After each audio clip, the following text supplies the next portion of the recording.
Ô, Jaque, vou deixar uma ideia aqui, né? A gente podia fazer um podcast, né? Quem sabe? Eu acho maravilhoso. Seria muito bom. Ó, se vocês quiserem podcast do Bike da Jaque, deixa nos comentários. Deixa hashtag podcast Bike Jaque. Bom, aí a gente traz pessoas e tal. Seria louco. Mas vamos lá.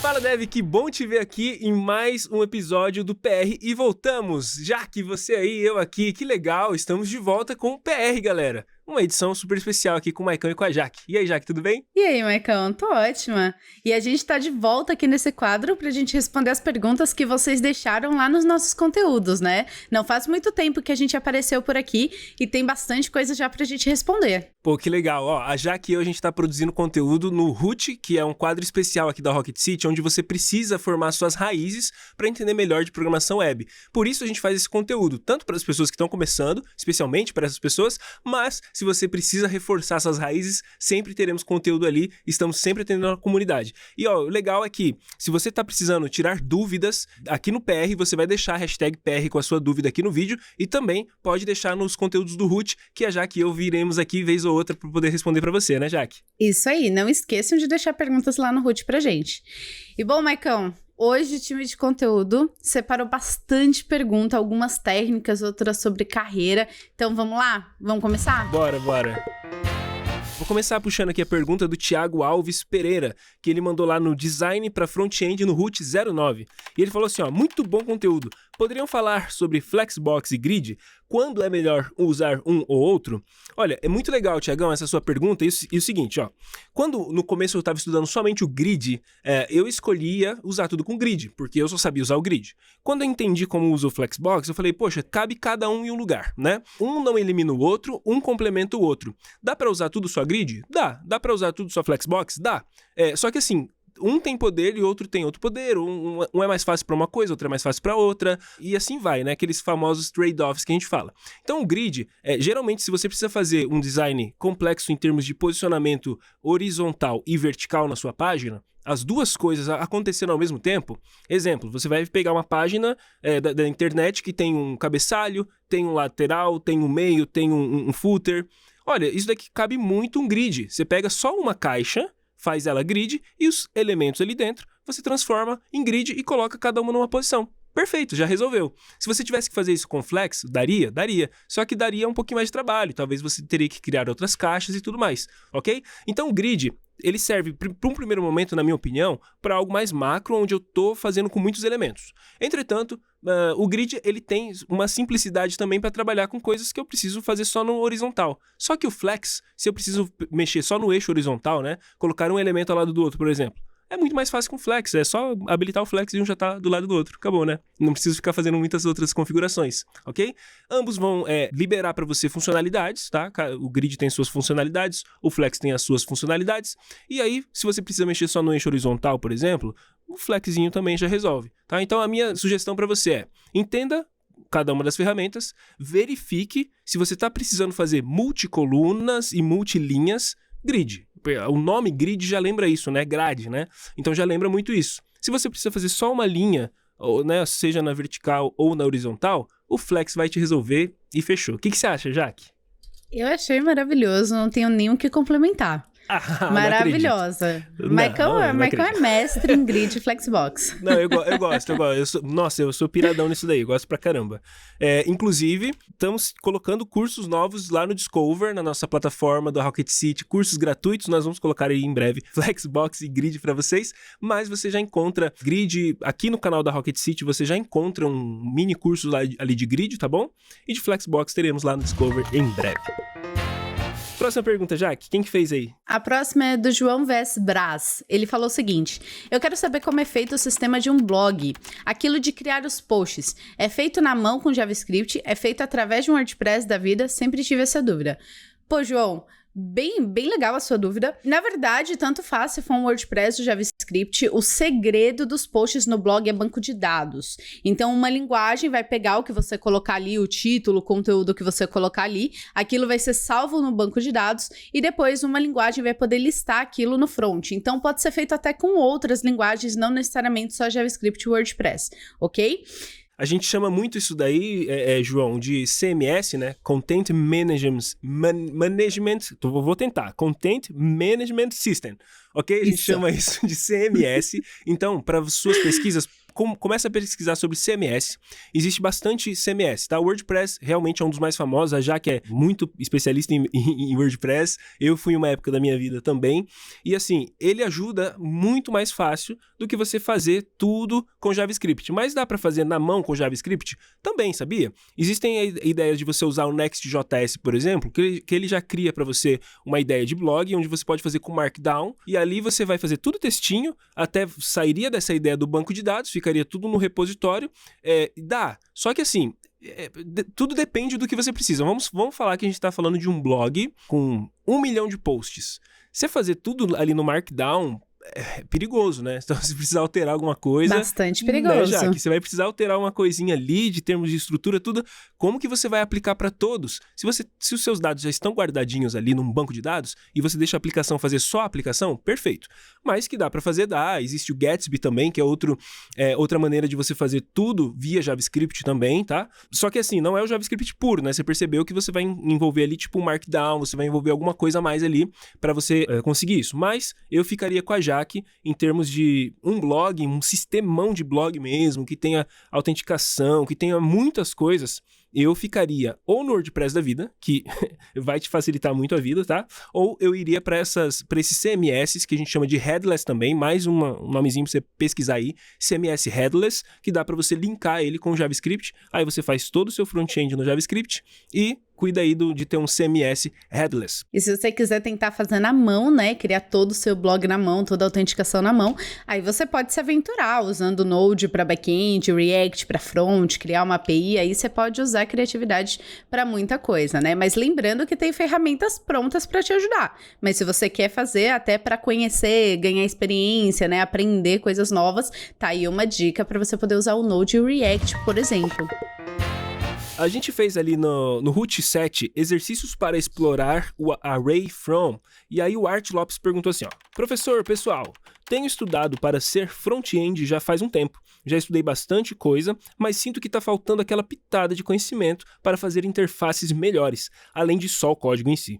Ser um pouco mais completo, porém, não sei nem por onde começar sobre esse assunto. Poderia me dar uma luz? Claro, a luz vai ser dada agora e você vai saber o que fazer. Você vai estudar UI e UX. O que é UI e UX? O I, né, barra o X. User Interface é a maneira que você cria, então, o seu layout, ok? E a maneira bonita, o visual dele, tá bonito, tá legal.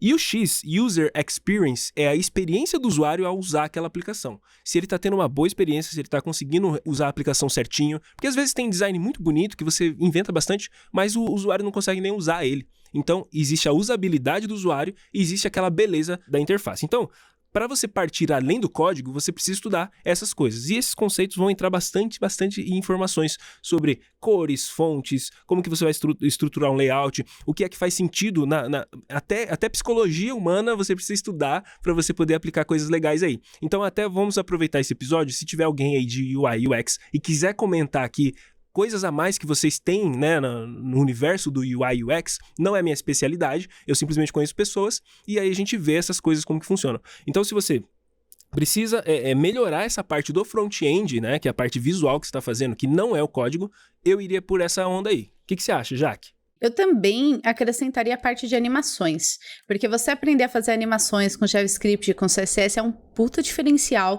vai fazer muita diferença na tua carreira. Nossa, Jaque, é tão sensacional isso que você falou, que eu lembrei que alguma vez, algum aluno, eu não sei, alguma pessoa interessada me mandou no Instagram e falou até inclusive assim, olha, existe uma onda agora de animações muito bem feitas que dá até para investir carreira nisso. Eu falei, é mesmo, eu não conhecia, ele me mostrou vários sites, sistemas e coisas assim. Eu falei, mano, que coisa linda, que simplesmente você entra, tá tudo muito bonito de user interface, de user experience e essas animações, nossa, coloca a aplicação em outro nível. Você fala, meu, isso daqui é muito profissional, porque tem boas animações. Então, pega isso que a Jaque falou também, que, cara, você vai dar um salto maior ainda no front-end.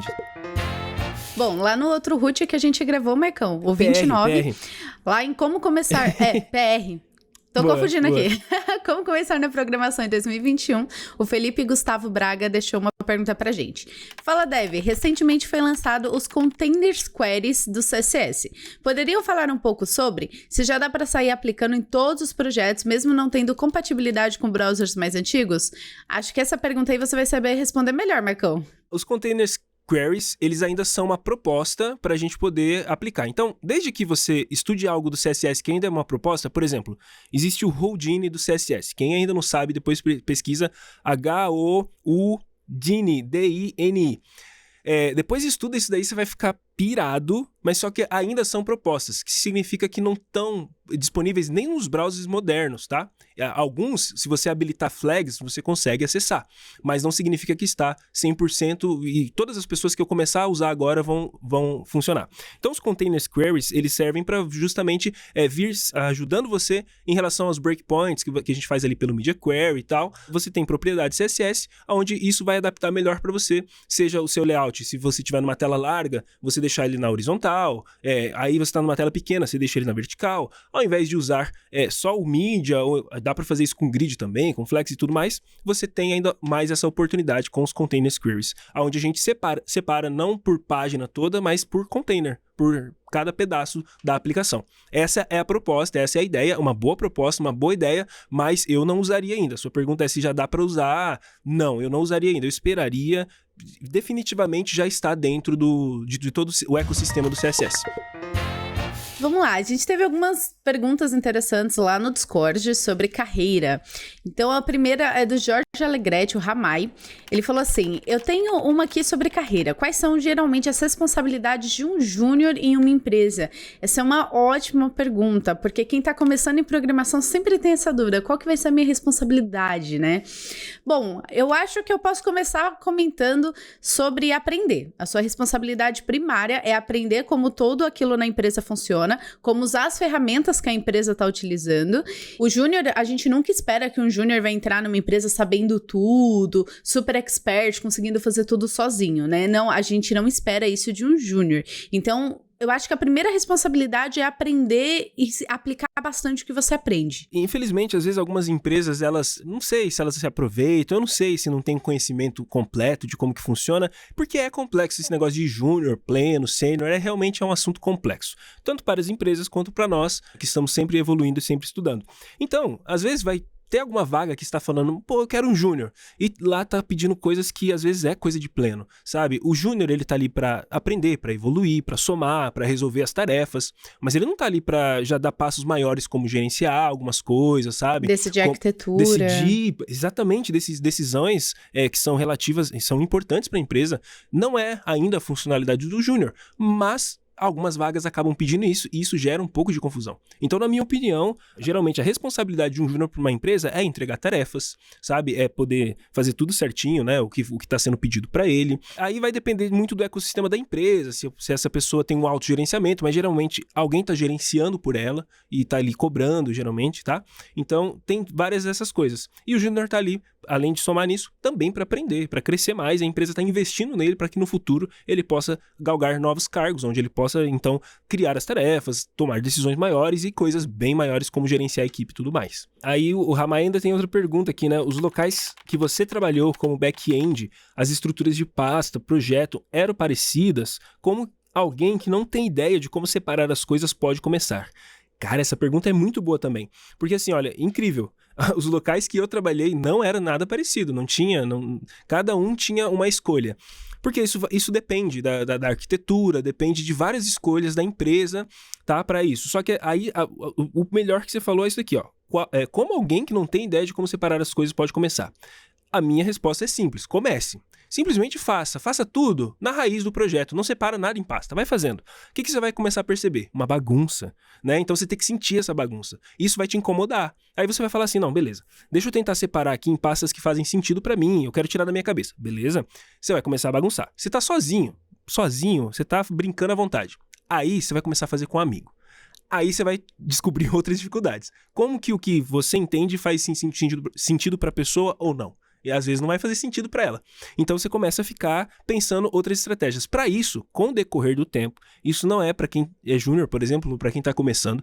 Com o decorrer do tempo, você vai descobrindo então arquiteturas e como melhorar a arquitetura. E você vai descobrir no final das contas que existem muitos livros que falam muito sobre a arquitetura de software, aonde até os livros falam, não importa como que você vai organizar ali, importa que cada arquivo tenha uma coerência, que cada coisa faça de uma certa maneira, que haja um processo ali dentro envolvido para que você possa fazer um reuso de código depois, para que tudo seja mais fácil de dar manutenção no futuro, tá? Então, se você agora, que está começando, quiser começar a estudar arquitetura de software, você vai adicionar uma complexidade que você ainda não entendeu o motivo dela existir. Na boa, assim, ó, por mim, tá? Vai por mim. Isso fez sentido para mim. No momento que eu comecei a ter os diversos problemas, é que aqueles estudos de arquitetura começaram a fazer todo sentido para mim. Nos lugares que eu trabalhei com back-end também, nada era parecido. Cada lugar usava uma arquitetura diferente, usava um pensamento diferente, porque a base é isso que o Maicon falou. Quando a gente trabalha em equipe, a gente sentar com a equipe e decidir qual que vai ser a melhor forma de organizar os projetos. Apesar de ter muita arquitetura nomeada, a gente conhece várias, tem muitos livros, tem muitas pessoas que criam arquiteturas novas e publicam isso, não existe uma regra. Não é uma regra que você fala, vou usar tal arquitetura e você vai usar ela ao pé da letra. Isso não existe. Mesmo que você escolha uma arquitetura, não tem como usar aquela arquitetura ao pé da letra, porque cada time de desenvolvedor tem uma forma de trabalhar, tem uma forma de entender os arquivos.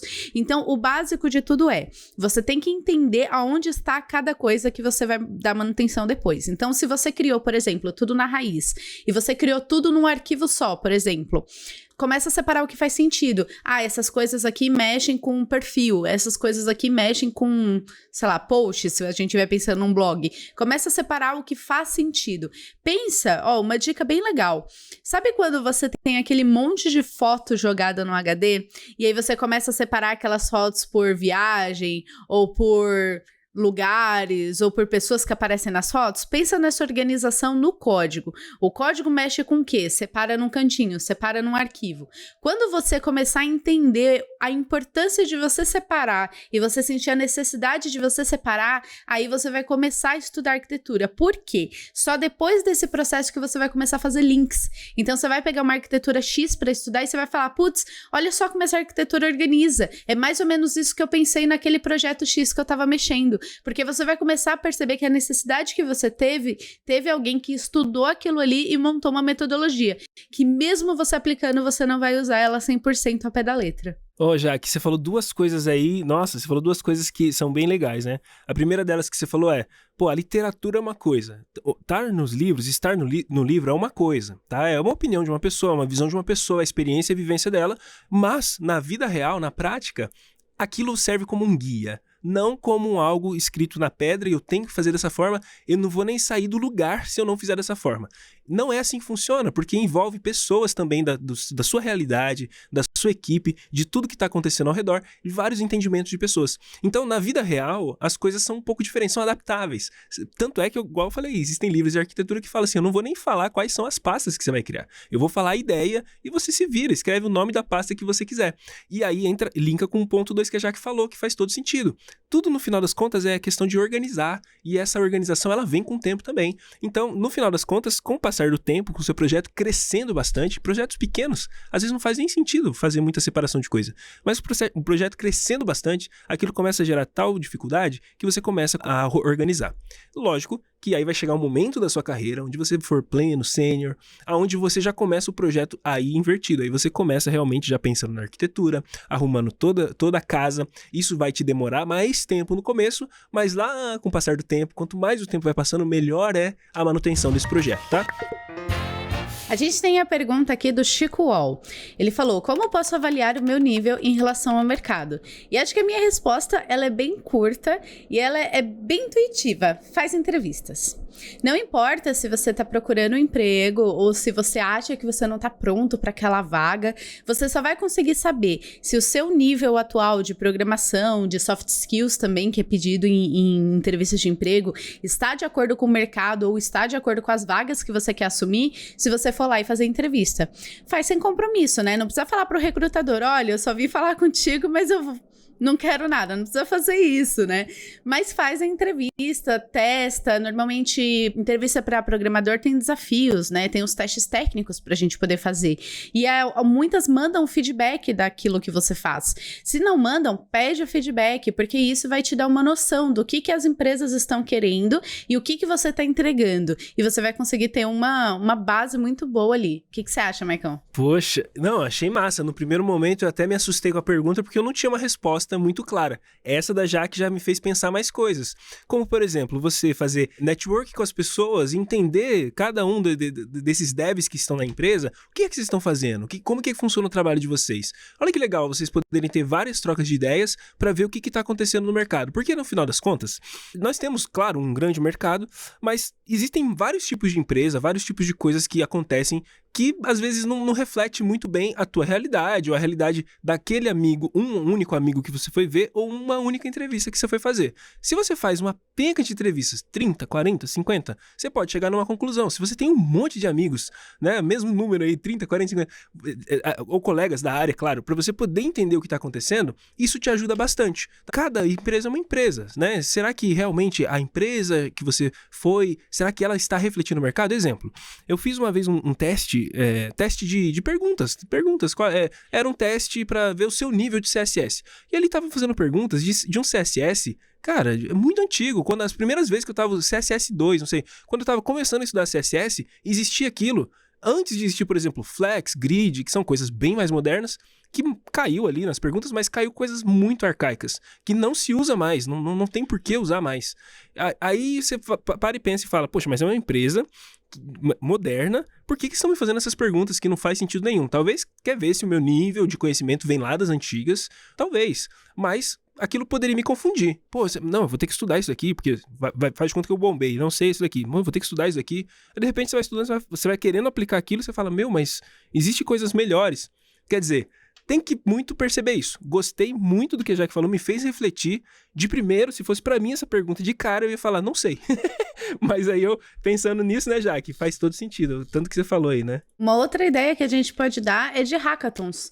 Quando a gente vai participar de hackathons e não participar com amigos, vai para hackathon sozinho e entra num time com pessoas que você não conhece, porque você vai ter contato com programadores muito fora da sua bolha de amizades. E aí você vai conseguir ter contato com tecnologias, com formas de pensar que talvez você não veja ali. E isso também vai te trazer uma realidade de mercado bem legal. Tive mais uma ideia aqui, olha que legal. Não, discutir é muito bom, conversar ideias é muito bom, galera. Mais uma ideia. Assiste os episódios do Alumni que a gente tem aqui no canal. O Alumni é uma série onde a gente entrevista pessoas que passaram pela jornada do Rocket City e estão no mercado de trabalho.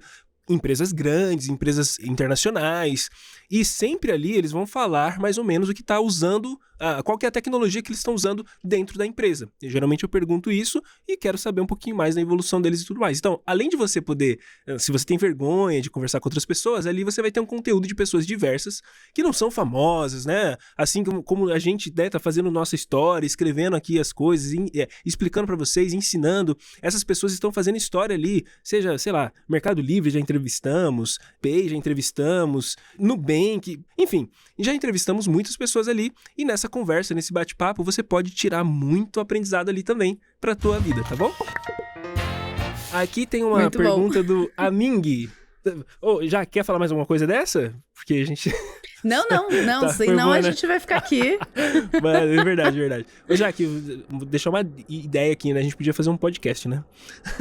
Quem sabe? Eu acho maravilhoso. Seria muito bom. Se vocês quiserem podcast do Mike e da Jaque, deixa nos comentários. Deixa hashtag podcast de Mike Jaque. Boa, aí a gente traz pessoas e tal. Seria louco. Mas vamos lá. Aming. Ok. O Aming pergunta. Tenho uma. Como é o seu método de planejar o seu projeto antes de pôr a mão no código? Olha que legal. Essa pergunta é muito boa. Uau. Porque vai envolver o método da Jaque, o meu método. Eu sei mais ou menos como que era, porque eu não sei hoje, né? O método do Diego.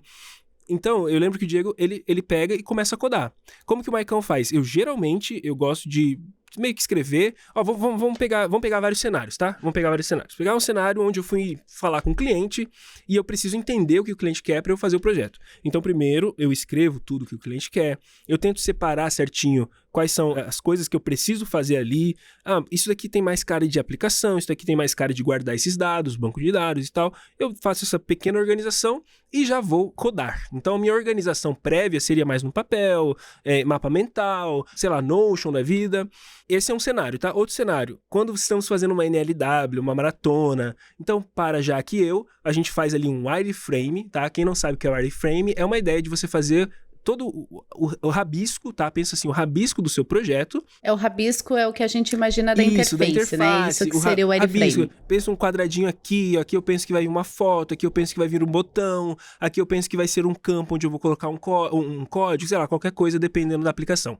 Nessa ideia da gente desenhar isso, conseguimos, né? Tô trazendo algo bem prático, tá, galera? NLW e maratona. Já que a gente consegue perceber, olha, isso daqui faz sentido a gente ter lá no sistema mais tarde, vai ser uma funcionalidade, isso aqui vai pro banco de dados. Não, beleza. E nisso a gente já vai tendo várias ideias de como vai ser depois, mas num primeiro momento a gente tá só organizando aquele visual. Aí foi lá pro layout, ficou aquele layout bonito, né? Tudo desenhado, nossos UI e UX tops aqui da Rocket City. Então, gente, aí pegou esse processo de estar pronto ali, né, UI, UX, tá bonito, aí a gente vai começar a fazer os códigos. Aí, se é front-end, eu começo a fazer no front-end, se é o back-end, a gente vai organizando o back-end, e assim vai, cada um, claro, vai fazer de uma certa forma, e aí eu falo que também depende do projeto e tudo mais. Se é um projeto que ele já vai ser um projeto provavelmente grande, então provavelmente trabalhar com uma arquitetura, igual a gente já falou aqui, ter mais experiência, vai ser melhor do que já sair codando, né? E assim vai. Jaque, fala um pouquinho das suas experiências aí. Na questão do NLW é igual a sua, né? A gente monta o wireframe, passa pro designer, ele devolve o layout. Aí, olhando pro layout, eu fiz até isso de exercício na última NLW com o pessoal da minha trilha, de, olha, vamos olhar aqui, o que a gente vai fazer? O que a gente vai começar? E ir começando a imaginar na cabeça como a gente vai montar tudo aquilo no código antes de começar a codar. Eu acho que esse exercício é bem legal, até pra gente melhorar como é que eu posso chamar isso? Mindset de desenvolvedor? Pode ser, acho que planejamento, acho né? Organização prévia.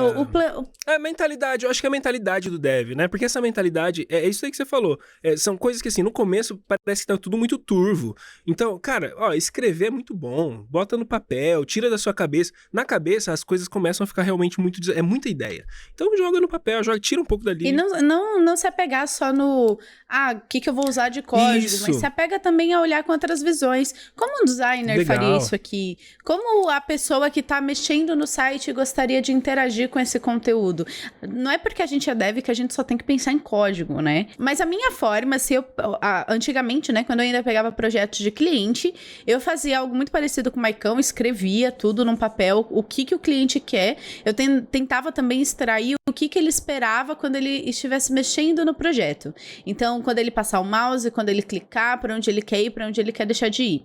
Eu nunca gostei de partir desse primeiro contato direto para o código. Eu sempre gostei de fazer um protótipo antes. Então, eu sempre com alguém que sabe fazer, né? Porque eu não sou designer.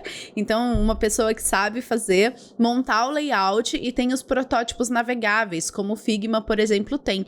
Onde você consegue fazer, quando o mouse clicar nesse botão aqui dentro do layout, clicar nessa área aqui, vai abrir essa outra tela do layout. Porque o cliente, olhando um protótipo, ele tem uma noção melhor do que vai acontecer, né? E quando eu falo cliente, não pensa só em freelancer, pensa, por exemplo, você tá na tua empresa e você tem que fazer o projeto pro seu PO, você tem que fazer o projeto pro seu gestor, e essa pessoa não tem um conhecimento de código, o protótipo também vai ajudar ela a entender todo aquele fluxo ali. Vamos para a pergunta, então, do Thiago Gomes. Ele falou, se eu ficar desanimado em uma área ao ponto de parar de estudar, seria procrastinação ou ela não serve para mim? Nossa, Thiago, essa é uma pergunta bem delicada de ser respondida, né? Porque, primeiro, que não tem como a gente saber se é procrastinação ou a área não serve pra você. A única pessoa que vai conseguir entender isso aí é você mesmo, analisando se você gosta do que você tá fazendo, se você gosta daquela área, se você tá deixando de fazer talvez por alguma trava ou por alguma coisa que aconteceu e te deixou por uma resistência em sentar e produzir, né? Porque às vezes a procrastinação pode não ser apenas uma procrastinação velada, pode ser alguma coisa ali que tá te impedindo de ter aquele gosto em sentar e fazer as coisas. Então é muito delicado responder isso. Mas se você tá desanimado com a área, e eu tô pensando a área de programação, a dica que eu posso te dar é tentar outras coisas dentro da mesma área. Por exemplo, sou programador de JavaScript, estou desanimado com o front que eu programo todos os dias. Tenta mudar o framework, tenta programar uma outra coisa diferente do que você faz no dia a dia, tenta se juntar com pessoas diferentes do seu círculo, e para isso a comunidade tá aí, o Discord da Rocket City lá, com muita gente. Eu tenho certeza que se você jogar ali, galera, vamos fazer um projeto junto, eu sei que vai ter pessoas que vão querer fazer junto contigo. Agora, né, depois que eu falei isso, vai lotar lá de gente se juntando para fazer projeto. Mas você se juntando com pessoas diferentes da sua área, pessoas que você não conhece, para fazer alguma coisa diferente, você vai ter uma visão diferente de tudo aquilo que você vê no seu dia a dia. Então, aí você vai conseguir perceber se você não gosta, se aquilo realmente não serve pra você, ou se é simplesmente alguma coisa que tá acontecendo que tá te deixando desanimado e não tem nada a ver com o seu trabalho em si. Como eu enxergo procrastinação? Procrastinação é aquilo que você adia, mas quando chegou a deadline, quando chegou o momento de entrega, você vai e entrega. Então você é uma pessoa que está procrastinando. Não está necessariamente ligado ao desânimo ou necessariamente ligado ao não serve para mim. Simplesmente é algo que para você, você ainda não aprendeu a ser uma pessoa mais produtiva, tudo bem? Então vamos pensar nesse ponto da procrastinação. Talvez um costume, né, Maicon? Um costume hábito, de deixar para a última hora. Hábitos. É hábito. Você consegue vencer isso, claro, consegue, a partir do momento que você vai mudando isso. Mas aí eu vou traçar um paralelo com um pouco da minha história. Inclusive, o Thiagão escreveu aqui, observação, isso está acontecendo comigo na programação, mas não quero abandonar a área. Eu fiquei um tempão programando, e aí eu parei um pouco e fui fazer outras coisas. Dentre essas outras coisas, eu fui produtor de vídeo, de casamento, ok? Meu trabalho era muito bom, assim, pelo feedback das pessoas, eu também gostava do resultado final e cada vez mais eu tinha vontade de evoluir. Só que chegou um momento que eu não quis mais fazer aquilo. Eu desanimei. Aí a procrastinação bateu forte, eu só entregava no momento da entrega, eu não queria mais fazer aquilo, eu não queria nem olhar para aquilo começava a me incomodar. Aquilo realmente acabou assim com a minha alegria. Eu ganhava muito bem. O dinheiro não era um motivador, não poderia ser um motivador. Não pode ser na vida de ninguém, o dinheiro. Tem que ser algo que está alinhado com as suas expectativas. Eu sei que vai ter pessoas mais resilientes e mais resistentes, pessoas mais fortes, que já passaram pela jornada não, isso daqui é difícil, mas eu vou vencer e tal, e hoje em dia olho para trás e falo, não, mas tudo é muito difícil e não importa, você nunca vai fazer o que você gosta. Eu sei que tem essas pessoas, inclusive na minha família, o meu pai era esse cara do tipo, cara, você não faz o que você gosta, você faz o que você tem que fazer. E na minha opinião não é assim. Na minha opinião, eu tenho a maior parte da minha vida trabalhando, né? Por que eu vou trabalhar naquilo que me desanima? Naquilo que faz eu ser a minha pior versão de mim mesmo? Ainda que meu trabalho seja bom, ainda que o resultado seja bom, ainda que eu goste um pouco, mas não gosto o suficiente para me deixar feliz. Então, trazendo para minha história, eu abandonei isso, ganhava muito bem, fui ganhar bem menos, mas voltei a fazer aquilo que brilhava nos meus olhos, que é justamente programar, ensinar pessoas, ajudar pessoas. Eu me redescobri. E quando eu me encontrei aqui, não me importa mais, assim, outros fatores. Me importa que isso para mim é vida. Eu acordo hypado, vou dormir hypado. Então, às vezes, você tem que verificar uma coisa. Será que você está se apegando demais a alguma coisa que talvez para você já não faz mais sentido? Tem que pensar nisso. Para mim não fazia sentido. Eu fui descobrir isso como? Investindo em curso. Eu já não gostava do negócio, mas eu fui investir mais em curso para eu poder ainda ser melhor naquilo que eu não estava gostando de fazer. Olha que incrível. E num daqueles cursos, num dos momentos ali do curso, eu olhei, analisei alguma coisa que foi me ensinado ali e eu percebi, não é para mim. Na verdade, eu tô querendo bater numa coisa que não é porque eu não sou... Olha, eu entregava um resultado legal, era satisfatório o salário, era muito bom para as pessoas que eu entregava aquilo, mas para mim, a peça fundamental não era bom. Então, não faz sentido eu continuar naquilo. Então, pensa muito sobre isso. Você vai precisar de um autoconhecimento. Você vai precisar se analisar, tá? E aqui entra o lance de mentalidade mesmo, total. Você e, cara, torço por você, Thiagão. Torço para que você consiga se encontrar aí, tudo bem? O Ellison Luca, eu acho que já é as últimas perguntas, pessoal. Acabou aqui, né? O Ellison Luca aqui, ó. Como sei que estou preparado para ingressar numa empresa? Quais seriam as diferenças de um desenvolvedor back-end júnior? Back-end júnior pode ter. Tá, aqui um desenvolvedor... Quais serão os diferenciais? Tá vendo? Se você não lê certo, acontece isso. Você não entende a pergunta. Então, vamos primeiro a primeira aqui. Como sei que estou preparado para ingressar numa empresa? A Jaque já falou nesse episódio que você tem que fazer. Você tem que ir atrás da empresa, você tem que fazer os processos seletivos. Vai atrás e faz. Não tome a decisão pelo recrutador. Deixa cada um fazer o seu trabalhinho. O recrutador ou a recrutadora vai falar se você vai entrar na empresa ou não. Não é você. Então, o que você tem que fazer? Pegar suas coisinhas e ir atrás de cai em qualquer, né? Nesse momento de começo, você tem que ir atrás. Acho que a única coisa que a pessoa tem que saber antes de tentar, né, é se perguntar, eu tenho tempo para trabalhar? Porque eu sei que a gente está numa geração muito ansiosa, então tem pessoas que estão estudando o dia inteiro, estão numa faculdade integral, não quer largar a faculdade, como é que trabalha, né? Então, primeiro de tudo, eu tenho tempo para trabalhar? E segundo, eu estou disposto a trabalhar? Porque o trabalho não é igual à escola, não é igual a um curso, não é bem diferente. O trabalho a gente tem muita responsabilidade, a gente tem que cumprir horário, a gente tem que lidar com pessoas. Pô, mas já que eu vou ser programador, vou trabalhar quietinho no meu canto. Eu achava não é isso. Assim. Eu acho que nunca foi assim, né, Maicão? Essa é uma ilusão que talvez os filmes, talvez, sei lá, toda uma ideia, falta de conhecimento, eu vou dizer dessa forma. Pra mim foi falta de conhecimento, eu achava que era isso. Que era eu sentar na frente do computador e pronto. Eu também já achei isso em algum momento da minha vida.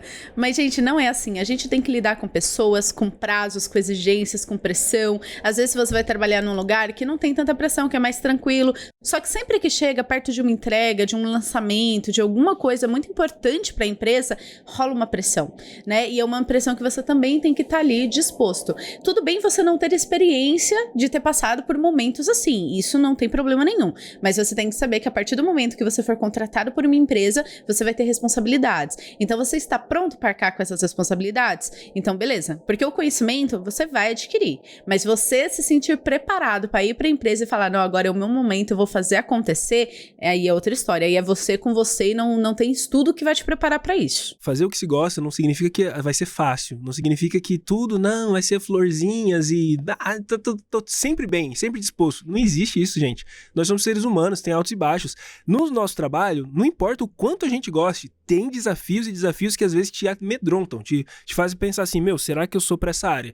De tão difícil que são. Tem, lógico que tem. São desafios, normal, toda área tem, tudo bem? Então é bom você ter essa clareza de responsabilidades, de dificuldades, de momentos. Só que é o seguinte, no final do somatório, das contas, ainda que você passe por aqueles momentos turbulentos, quando você faz a entrega, quando você termina aquilo, você sente um prazer diferente que você não sentiria talvez no outro. O mais importante quando a gente entra para uma área que a gente realmente gosta é que não importa a pressão do dia a dia, da correria, do que você passe. No final do dia, você tá pleno. Você fala assim, nossa, eu estou satisfeito com o meu dia. Olha aí. Só isso. Olha Só aí. Queria comentar. Sensacional. Sensacional. É isso. Vamos lá. Isso. Por finalizar, então, né, que eu já li antes, errado, agora eu vou ler de novo. Quais seriam os diferenciais que um desenvolvedor back-end júnior pode ter? Diferenciais de um desenvolvedor back-end júnior. Para mim, já que vou voltar de novo no que eu sempre digo. Vai defender do diferencial que a vaga está pedindo, que a empresa está pedindo. Se a empresa está pedindo diferencial de, sei lá, você está estudando fotografia, não sei porquê, mas olha só, eu quero você como back-end júnior aqui, mas o seu diferencial é a fotografia. Sabe fotografar? Um diferencial. Como que eu vou saber, né? Se eu tivesse que trabalhar diferenciais, eu ia observar o que a vaga que eu quero está pedindo. Quais são os diferenciais que a vaga está pedindo ali? Será que eu tenho todos eles? Opa, alguns aqui eu não tenho. Deixa eu dar uma corrida essa semana, vou dar uma olhada bem superficial para que eu tenha um conhecimento disso aqui e vou me aplicar a vaga. Enquanto acontece o processo, eu estou estudando cada vez mais aqueles diferenciais para que eu possa conseguir ou não, ou né, servir de aprendizado.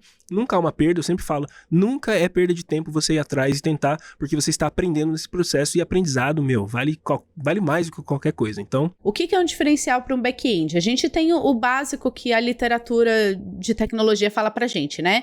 Que é ter pensamento lógico, que é saber de arquitetura, que é entender entender sobre o processamento do computador, ou quando é da web, como é que o navegador interpreta as coisas, como é que o servidor funciona, tem esses detalhezinhos, né? Hoje muito se fala de DevOps, saber um pouco como funciona o processo de publicação de um site é importante. Só que é legal você pensar o seguinte, eu sou um programador JavaScript, pega todas as vagas JavaScript e olha o diferencial. Cada uma pede uma coisa diferente. Então, tenta olhar, fazer aquilo que o Maicon falou, olha para a empresa que você quer trabalhar, para o ramo que você quer trabalhar. Por exemplo, quero trabalhar na Nubank. O que a Nubank vê de diferencial para um programador back-end? E tenta focar naquilo, porque outras empresas também vão ter aquilo como diferencial. E outra coisa muito legal também de trazer clareza, às vezes, mas assim, a gente sabe que não é culpa do recrutador, né? Às vezes o recrutador não tem muito contato com o pessoal de tecnologia e quando ele vai descrever a vaga, ele esquece de pôr um diferencial ou põe alguma coisa que não vai ser usada, né? Então não deixe de se candidatar em vagas por causa disso, se candidata. E talvez aquele seu diferencial que você tem que não estava na vaga é o que vai fazer a diferença. Então a questão é estudar, todo estudo vale, então você saber um pouco de Docker, eu sei um pouco de Magento, não me serviu para muita coisa, mas algum dia eu posso sentar em algum lugar e falar, olha, aquele conhecimento em Magento me ajudou. Conhecimento é conhecimento em todo lugar e isso sempre vai te agregar em tudo, e até em conversas. Se você sentar com alguém no hackathon para poder montar um time, e aí tem aquele time foda que você quer entrar, e aí por causa de uma coisinha boba que você sabe, olha só, você conseguiu entrar naquele time incrível. Então, todo conhecimento é importante. O que você acha, Maicon? Absurdo. Não, sensacional. Sensacional. Matou pau. Regaçou. Jaque, obrigado, né? Obrigado por disponibilizar seu tempo. Valeu a gente tá aqui, né? Obrigado aí o pessoal aqui da Rocket City por me deixar também aqui no PR, mais uma vez. Eu já tava com saudade de todo mundo. Obrigado a cada um de vocês que acompanharam o vídeo. E não se esqueçam, coloquem nos comentários com a hashtag PR qualquer pergunta que você quiser ver aqui. Além daqui nos PRs, você pode colocar também nas nossas partes lá do Root, né? No Alumni também, por que não? Coloque lá as perguntas que você quer ver por aqui, porque mais cedo ou mais tarde a Jaque e eu aparecemos de novo para poder compartilhar com vocês ideias do que estamos entendendo desse universo da programação. Obrigado pelo teu carinho. Isso aí, galera. Muito obrigada para todo mundo. Estou muito feliz de estar aqui e espero chegar logo. Então, mandem perguntas pra gente. Beijão, gente.